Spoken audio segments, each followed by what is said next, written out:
इस संसार में कोई भी प्राणी क्षण भर भी बिना कर्म किए नहीं रह सकता। वह या तो अच्छे कर्म करता है या बुरे, और इन्हीं कर्मों के फल की प्राप्ति के स्वरूप में उसको सुख और दुख की प्राप्ति होती है। जो व्यक्ति अच्छे कर्म करता है उसे सुख की, एवं बुरे कर्म करने वालों को दुख की प्राप्ति होती है।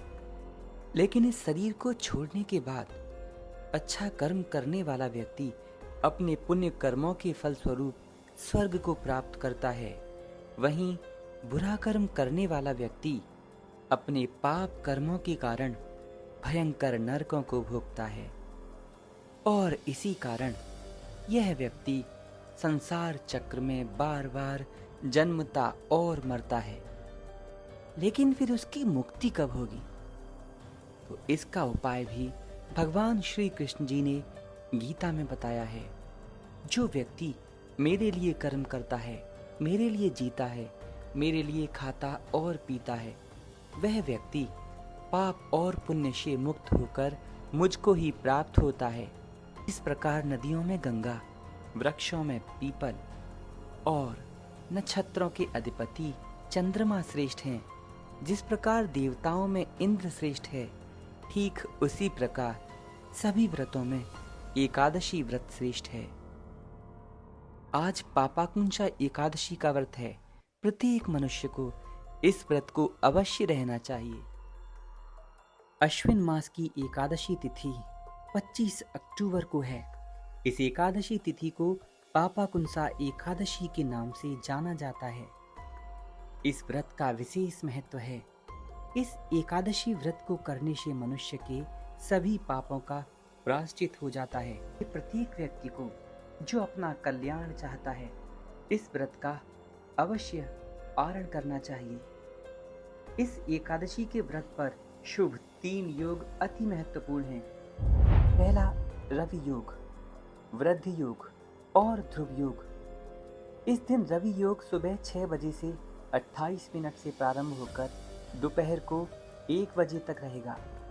उसी के बाद वृद्धि योग दोपहर को 12:18 के बाद शुरू हो जाएगा, और उसके बाद ध्रुव योग होगा जो रात्रि तक चलेगा।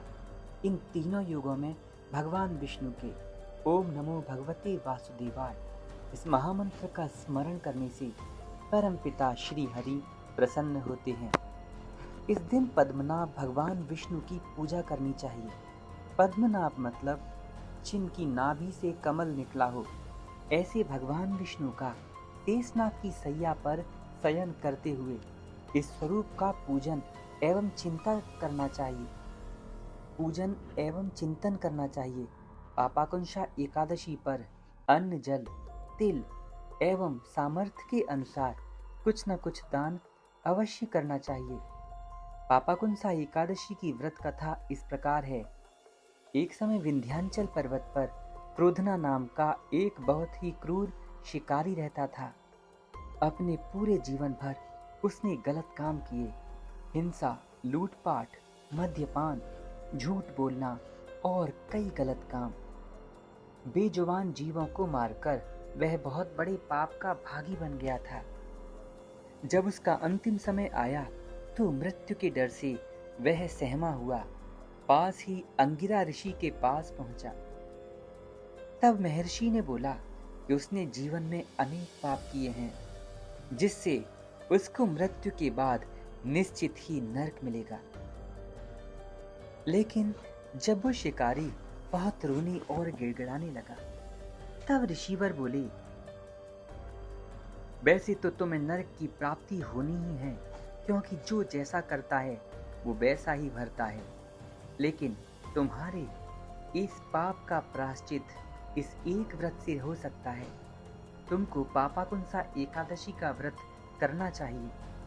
ऋषि के कहे अनुसार उसने व्रत रखकर विधि विधान से भगवान श्री हरि की आराधना की।